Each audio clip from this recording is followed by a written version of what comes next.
Welcome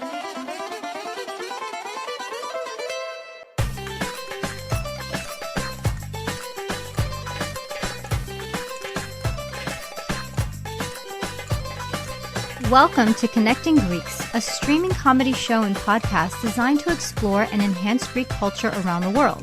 Join hosts Angelo, Ari, and Foti as they bring you fun and interesting guests from all walks of Greek life. Grab a kafedaki and join us. Hello, everyone. Thank you for joining us for another excellent episode of the Connecting Greeks podcast. I am Ari, and I am here with two of my favorite people in the whole world. And we have a third that we will bring in, and he may become our favorite. I don't know yet, but we're going to find out. Before we do bring him on, let me introduce my co-host, Foti Stamos. What's up, Foti?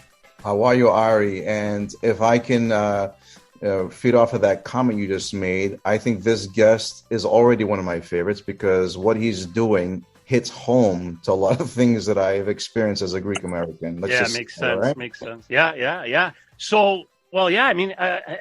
let's get into it. But before that, one more guy, my all-time favorite guy, Angelo Tsaroukas. What's up, man? That was forced the way you said that. It was like my favorite guy, Angelo. Oh, him too. Oh, yeah, no, I never, Angelo. Hey, guys, how are you today, guys? How's it going? Good. How are you? You know what? We're in summer mode.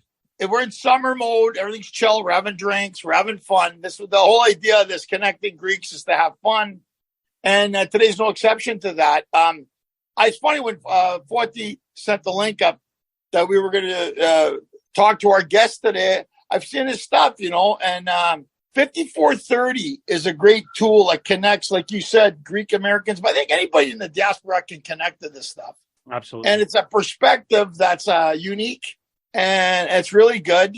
And a lot of people are liking it, that's why we want to come and talk to them. Welcome, Yannis Dimoulis. Welcome to Connecting Greeks, Yannis. Thank you. Happy to be here. How are you guys doing? Yannis, let me ask you, this has been an explosion since COVID. Mm-hmm. I was telling the guys this too. Since COVID, it really opened a whole new platform for content people. Yeah. Like I do it more in a stand-up form and a separate thing. You're delving into it in a unique way, and I like it. I like your stuff. Really do.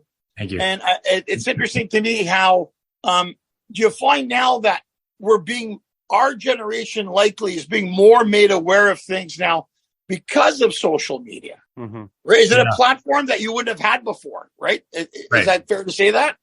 I had started it in 2016 before COVID, but it wasn't until COVID that I fully jumped into it. It was a hobby for the longest time. I started it just before grad school. So I was like, all right, I'm going to graduate and then I'm going to put this aside and I'm going to be working and way too busy for it. But as soon as I graduated, COVID hit. So it actually all timed out. Nice. Do you think you would be where you're at if it wasn't for COVID? Ooh, I don't know. I don't think so. I mean, by the time I graduated, it had become a lot bigger than I anticipated. Mm-hmm. Whereas at first it was like, let me make some funny t-shirts. Let me make a post here or there. But then before I graduated, I think I had hit 10,000 followers, and that kind of just... Oh, that's pretty... That's good. It kind of infects you a little bit. Yeah, absolutely. Yeah. I mean, when you have an audience, you have a power. You could get stuff out there. You could, business-wise, you could sell stuff. You could, advertising money, blah, blah, blah. But it is power to have those numbers. And, we've talked to a lot of people over the years, but so many of the content people are like, yeah, we were doing this and it was pretty good. We liked it, but then COVID hit. And then either COVID will destroy everything or it made everything flourish even more. There was almost no in between. So I think a lot of the boundaries broke down with COVID. And I think people just got to this place of fuck it. I'm going to act a fool because who's going to see me anyway? I'm not leaving my house for 3 months or however long. 18 months, Yanni. A lot of the shame. Months. I know. Yeah. A lot of the shame kind of just melted away, I think. I don't know. There's nothing left to worry about. That's actually an interesting perspective that I don't think have we heard of that perspective before? It's almost like Yannis says, I'm not going anywhere. Nobody's going to see me. I'm not going to whatever. So I could just be a complete idiot. And, if people like it, they like it. And they do. But it's it was almost like a lot of people say out of boredom, or, they couldn't go anywhere. They couldn't do anything. So they had no choice but to just get everything online. I mean, same thing with this podcast. Right. I mean, boredom will only take you so far, but a lot of people, a lot of the Greek meme pages started during COVID, but a lot of them didn't show their faces. I think that showing your face and being present and like a lot more vulnerable, I think that's a different level of impact that it must have had on you. Because I didn't show my face before COVID, very rarely. Oh, interesting. Okay. Because I've been somebody who has been posting memes for years and years and years, but never, ever, ever would anybody know who is behind that. Mm-hmm. And then I see people like you and, others. And this isn't fact. This is just me sitting at home thinking of these things. But I feel like it's more, I don't know the word, endearing, that they see who you are and they could connect with you like more as a person. And therefore it makes like the content that you do better. Oh, really? Again, yeah. The way I think, I don't know if this is true or not. I mean, do you find that was one of my original motivators? Like before COVID, we're talking like other Greek meme pages that started to sprout up. And I was you get to a point where you're like, all right, there's like a handful of jokes we're all reusing. Our tweets all look the same. We're using the same trending memes. Like, what could distinguish someone? All right, like I think it's time to just start showing my face because no one's gonna replicate that. But that's the best. That's actually the best. That's the best thing you could have said. Yeah. Because the truth of the matter is you're right. I see people reposting my stuff on TikTok and stuff, which fine, that doesn't matter. But a thing I shot in Athens, Greece, my wife put the clip up 9 years later, and it got 13 million views worldwide. See? So it's one of those things where you don't know, and I think you just nailed it on the head, Yanni, when you said you come out with your own perspective, so people can't think that, because I've noticed a lot of parody in Greek memes. If one site puts it up, they've done it with our podcast. Yeah. We're connecting Greeks. The other guys we love Greeks. It's the same format. Right. So, I mean, you're right. There's only so much spanakopita you can cut up on the tapsi, right? See what I did there, Fonty? See what I used? I like it. But I want to also ask Yanni a quick question as far as, going from producing meme page on memes that you're not actually in the actual memes to actually being the character of these memes. Have you taken acting lessons before? Because you seem like a natural. Like the fact that you portray these characters is like right on the money. I mean, the skits that you've done with like the Greek, the Megali of the Mother at church, those memes. I mean, those skits that you've done, or the taxi driver in Greece. Like that's like I wonder. Like, have you taken acting before? No, I've been asked this before. I think a lot of it comes from being an only child and just spending time being very observant throughout my whole life. And believe it or not, I mean, before high school, I was like a mute. I never talked. Wow. I was the shyest person in my family.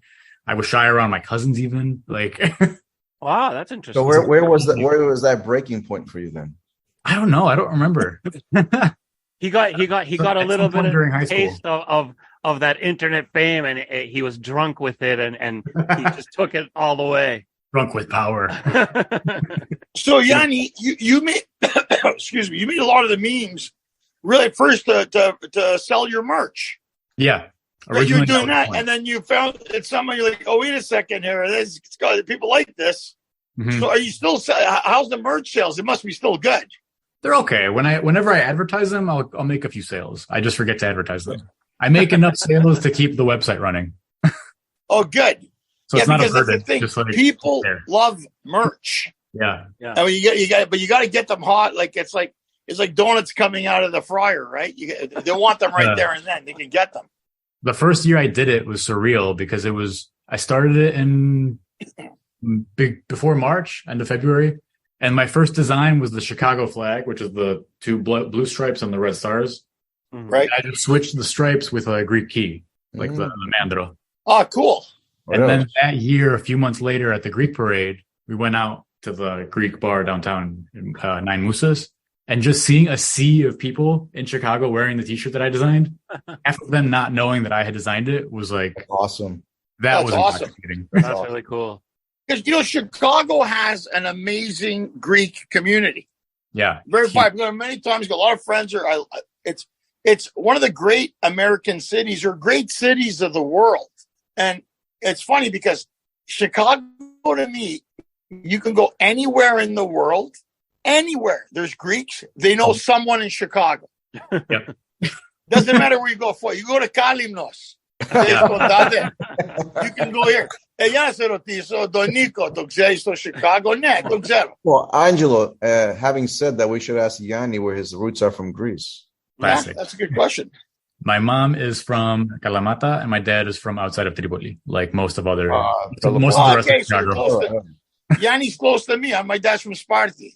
Okay, I'm right in the middle between the Kalamata and Tripoli, which are great. Yeah, these guys are from the islands, and they think the sun rises and sets on Kalimno, except for Ari. My mom is best island. Which one? Peloponiso. I have to. My dad's from Peloponiso. My dad's from Filatra. There you go. That's so we're close too. The only reason why I'm going to agree with all you guys about Peloponnese is because my wife is from Vonevasia, so I get to spend time there. So yes, I got to agree that besides that I'm a Kalimian, Peloponnesos is fucking amazing. But I'm pulling you on this one. I want to go to Kalimnos. I've heard nothing but nice things about it. Same. If you take all the people out of Kalimno, I heard it's an awesome place. No, having said that, I'm going to take you on a trip to sponge dive far into the ocean together. You're going to implode. Let me ask you, isn't that in Tarpon Springs? They're from Kalimnos, right? You know where? They do that. Yeah, they're all from Kalimnos, right? They're all there in Tarpon Springs. Oh, really? Tarpon Springs in Bahamas, believe it or not. Really? Yes, Bahamas. Because I met the guy at the Euro shop. We got to get on. They're from Kalimnos, the two brothers. You mean they have a my Euro parents? Shop in Bahamas. Insane. That's crazy. Insane. My parents could have immigrated to the Bahamas and they chose Chicago. Yes. There's an active Greek. You could have been Bahamian. Listen. I have 8-month winters. I don't know, we gotta Google this, but there's an active Greek community, a huge Greek church in Nassau, Bahamas, that hosts one of the largest Greek festivals in the world. Wow. That's wild. Great. No, I know the guys. I work on the ships. I got off, and I told the other comic, if these guys, it said Greek street food. I go, if they're Greek, we'll go. And he said, how do you know if they're Greek? Trust me, I know. So the week in the door, I saw the miti and the kilya. They're Greek. and the guy goes, how do you know they're Greek? I go, trust me, they're Greek. It was. So, Yanni, basically our next episode with you is going to be in the Bahamas. Sounds good. All in person. Excellent. Doing the Bahamas. Guys, if you have merch, that sounds like a festival you should set up a booth at. Absolutely. In Bahamas, yeah. Yeah. If it's I'm jealous of you guys. Kalos, Stamos, Dimoulis. I got the fucking disease name, Tsarukas. They can, at least your names, they can say Kalos, Stamos, Dimoulis, Chakafakas. They can't fucking spell my name for the life of them still. Muspandanebra, I was lucky. It was a relatively easy name to pronounce my whole life. Did you always go by Yanni as a kid? Yeah. No, you never changed. Never Johnny? Never John, Johnny. Good for you. Good for you. If anything, close friends will call me John because they think it bothers me, but I don't care.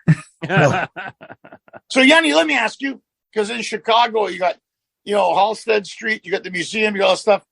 Do you find, I don't know if you get influenced, is it from your house? Is it from the community? Is it from going to Greece? Is it just what, like you said, you're an only child?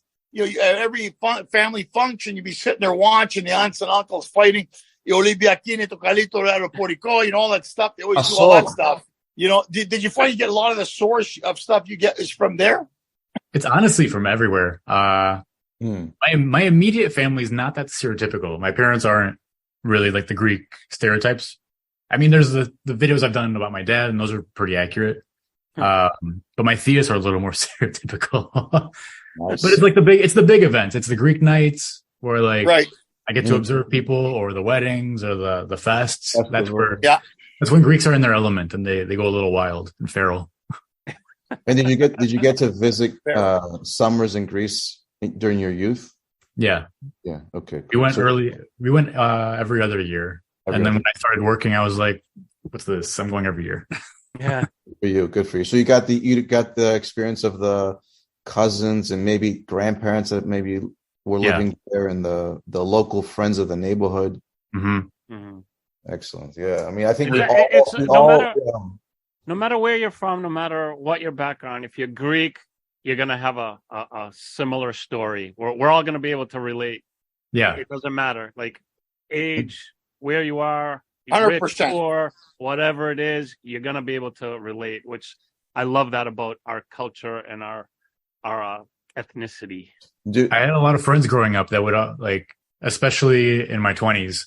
And it was something I had taken for granted, but they would always talk about how jealous they were that I could go to specific bars and locations around the city and know that I would find someone that I could make a connection with. Like guaranteed. Right. I would at least know someone, or if not, I'll meet someone and it'll be easy. Yeah. I've taken it for granted how difficult that is when you don't have that inherent community with you. Saying that you took it for granted is so accurate because, like, growing up, like, I thought that everybody could go out and be in a room full of people that they know or have seen before or are loving the same exact things and the same music. Right. It's such a community. And, like, I always thought that was normal until, like, I got to college and beyond. And then I started to realize a lot of these people never grew up like this. Like, we were lucky. I think we were lucky. One of my friends that said that was Russian. Like, interesting. Her parents are Russian immigrants, but the community is just not the same as the way ours is. Yeah. We're more welcoming. Right. Russians are too busy scamming credit cards. Oh, did I say that? Sorry. Oh, God. Send this to your friends. Dude, have you seen, I'm married to an Armenian. Have you seen Unit de Los Angeles? And so, okay, so let me ask you this, Yannis, because I'm going to ask you this. When people say the stereotypes with Greeks, we have a built-in radar. If we see a Kobina or a Malaka, we know it's coming. You smell it. We smell it miles away. No. The Greeks will be together. He left us, and you look over. We both think of the same thing. We don't. It's that I think separates us. The eye movement.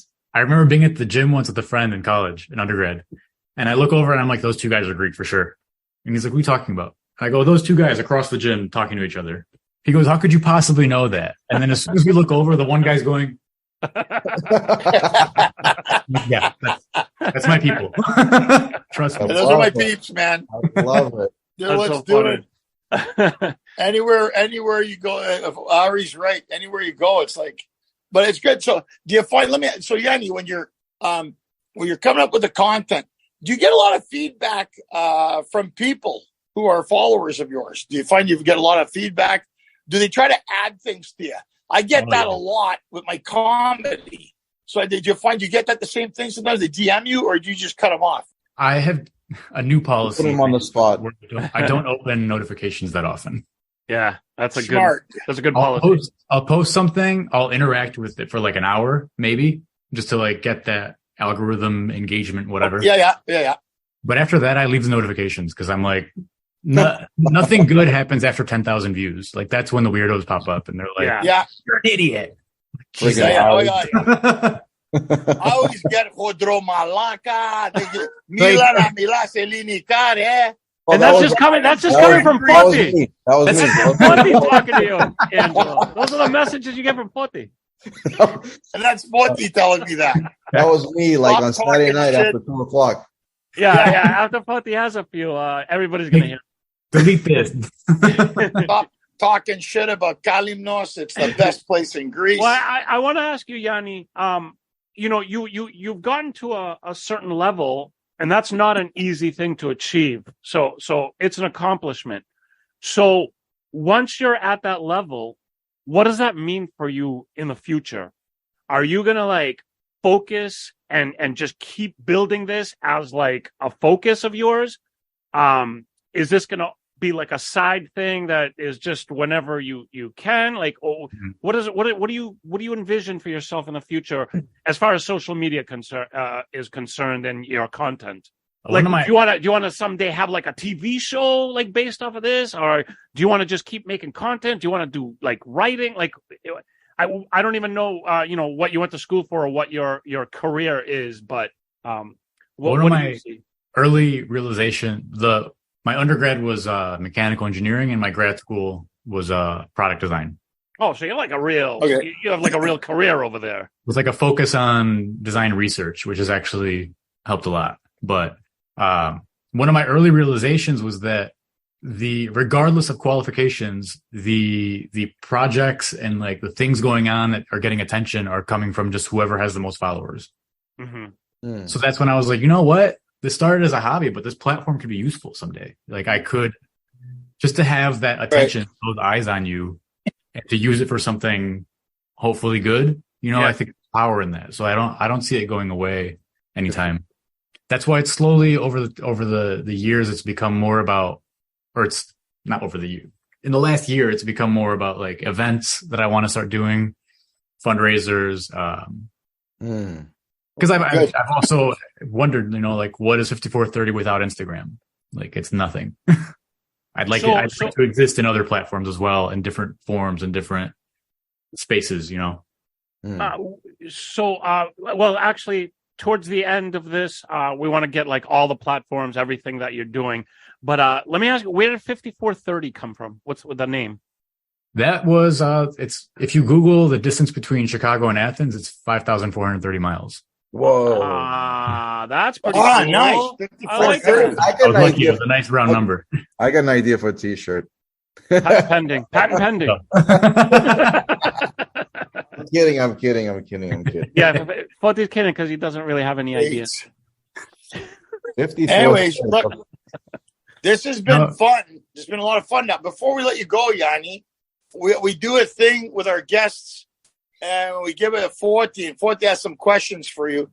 Not that intrusive, but I'll let 40 take it from here. Thank you, Jessica. But Yanni, before we go to the questions of getting to know Yanni a little more as a Greek American, anything in the pipeline that maybe you can disclose for what you got going on for the future of Yanni and 54thirty? I mean, we follow your page and we love everything you put out. I'm sure that there's a lot of planning in behind the scenes that has to get done to produce these clips that we enjoy, that are whatever they are, less than a minute or two, or longer than that. But anything in the pipeline for you? That's big thing that I'm exploring whenever I have free time is I'm trying to learn how to harness AI tools a little better. In the way that like finding that hybrid between things I create and then just using AI as a stylizer or as like just to embellish something I've already made. And in terms of bigger projects, every year I do a toy drive in December that gives it to the hospital that I had stayed at because I had leukemia when I was younger. That's very cool. Good for you, brother. That's great. Every year it's gotten a little bigger, but this year we have a lot of big plans for it. Use your power for good. That's it. And having said that, the same token, any plans for Yanni to do any in-person events? Do you have any thoughts about performing in person? I've never performed in person, aside from like I have no public speaking issues, which I learned through grad school presenting projects every few months. But okay, just throwing that out there. You never know. You never know. One of the biggest lessons I've had since starting this is to not have any expectations. Yeah, good way. That's a healthy way to think about it. I've never restricted any possibility because it's already. You never know. You never know what's going to come up. Yeah. You never know who's going to see something and trigger, an idea. You never know. I mean, that goes for all of us. Everything that we do, you never know. So just keep doing the best thing you can do and ride the wave. Excellent. All right, Yanni. This is great. We have a series of questions for you that I'm going to ask. Get to know you a little better, and then we'll wrap it up with some nice ending notes. But Yanni Dimoulis, right? Yeah. Any relation to the Dimoulis family in Massachusetts that owns 150 supermarkets that you might be a part of? No. Okay, just wanted to ask. He's looking for a contact. Just wanted to ask. All right. Thank you. Potential sponsors. As Yanni Dimoulis, are you an Ouzo or Tsipro drinker? Tsipro. Gyro or Souvlaki? Souvlaki me pita. Is that excellent. a cop out? All right. Octapodi or calamari? Why not both? Yeah, I don't know why these are ours. Octapodi. Octapodi. Frappe or Fredo? Fredo. Okay. Excellent. Now, it's the hard-hitting questions. Right? He's going deep. Going deep. How about this? How about as growing up as a Greek American with Greek parents, we grew up with our parents being very distinct in their sayings and the words that they let us to give us this guilt trip about how we behave. Any Greek sayings that that you've grown up with that still stick with you today that you can share with us? Like, that's a good one. Sayings that your parents have constantly like bombarded in your head. Like for me, it was when you leave the house, tamatyasu, dekatesera, or there's these these sayings about the superstition about our culture that still sticks with us today that I think indirectly still live with. Mm-hmm. Is there anything maybe that skits? I think you've used them in some of your skits. If I really want to piss off my mom, yes, I will cheers her with coffee. Yeah. Furious. Yeah. The gato de baile do carizato. No, saying that, Yanni, this is weird. This is a Colombian thing, but now that you said that piss off our parents, we're not allowed to chew gum at night. No, I don't have that one. All right, so I was like, what's I don't think I ever heard that one either. So the reason I read it, but we never did that. So we didn't chew gum at night because when you chew gum at night, it was also the example of you're chewing skeletons of the dead. This is a Colombian thing. What? The resin from the gum, that's what they chew for gum. So it was like when you chewed mastica, it was really hard and brittle and white. So for some reason, they said you're not allowed to chew gum at night. So why is it different during the day? I don't know. It was at night. So to piss my mom off, I would do it at night. Same reason why don't we think about it? He just pointed out a plot hole in your whole thing there. Like, well, what difference does it make at night or in the day? I'm gonna go to Casino this summer. Because when I question that, I got a slap off the top of my head. So that's why. That was the answer. You can't question tradition. You can't question our customs to our parents or our grandparents. But Yanni, having said that, the last thing I was going to leave you off with, and we didn't mention, we're very dramatic people as Greeks. We love drama. We live by it. We produce content based on drama, but we're also very superstitious people. And as a creator, do you still live by any superstition that you can share with us? Ooh. Is there things that you don't do? Do you have a ritual when you wake up or go to sleep that maybe, or before you start filming something, like how athletes will have they'll have to wear the same underwear for every winning team or these are good. The one I do, there's a few actually that have just stuck with me subconsciously. I find that I have to wear red underwear at New Year's Eve parties. There you go. Okay, there you go. That's funny. I have to post on a round number. If I'm posting, it has to be okay. I'll wait for 8:30, and if I miss it, I'm gonna wait till 9. That's so funny. I love it. That's so funny. That's awesome. Well, thank you for answering those questions because now we got to know you a little more, Yanni. Again, before we wrap anything up, can you tell?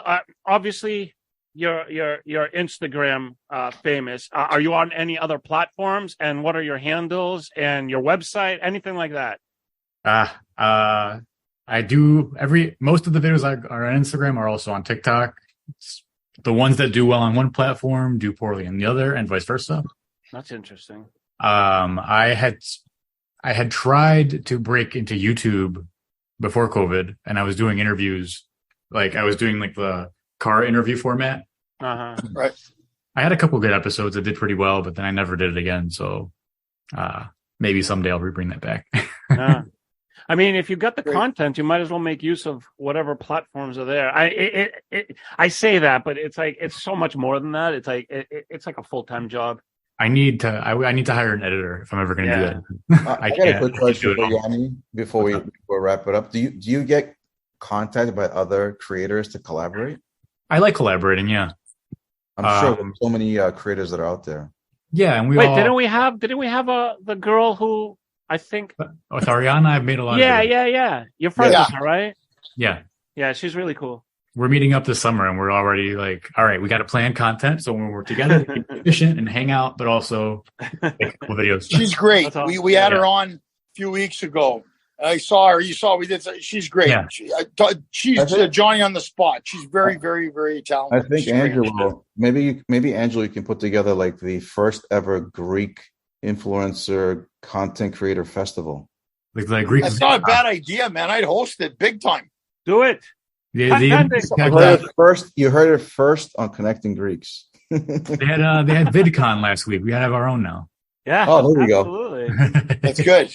That's right. They did have that. Well, Yanni, it's been a pleasure. We really appreciate you taking the time. We're gonna put all your links in our podcast notes and the video notes. I appreciate it. And we just want to say thank you so much for joining us. Thank you for taking the time. It was a pleasure. Thank you, guys. It was fun. Likewise. Yeah, thanks, Yanni. This won't be the first time or the last time. Angelo, should we meet up when you're here? Yes, I'm gonna. Well, let me know what show you want to come to. Send me a message. I'll put you on the guest list. Thank you. I'll figure out. I got to see. Let me know, Yanni, and I'll see when I'm in Chi-Town. Look, we're connecting Greeks here, people. See the connections? That's where the name comes from. That's where Kacho connecting Greeks. Well, thanks again, Yanni. Thank you, Foti. Yanni, thank you, Angelo. Bye, guys. We want to thank everybody out there for watching and listening. We will see you next time, and have a great summer. Till we see you again. Summer. Bye-bye, everyone. Bye, guys. Bye-bye. Bye-bye. Cheers.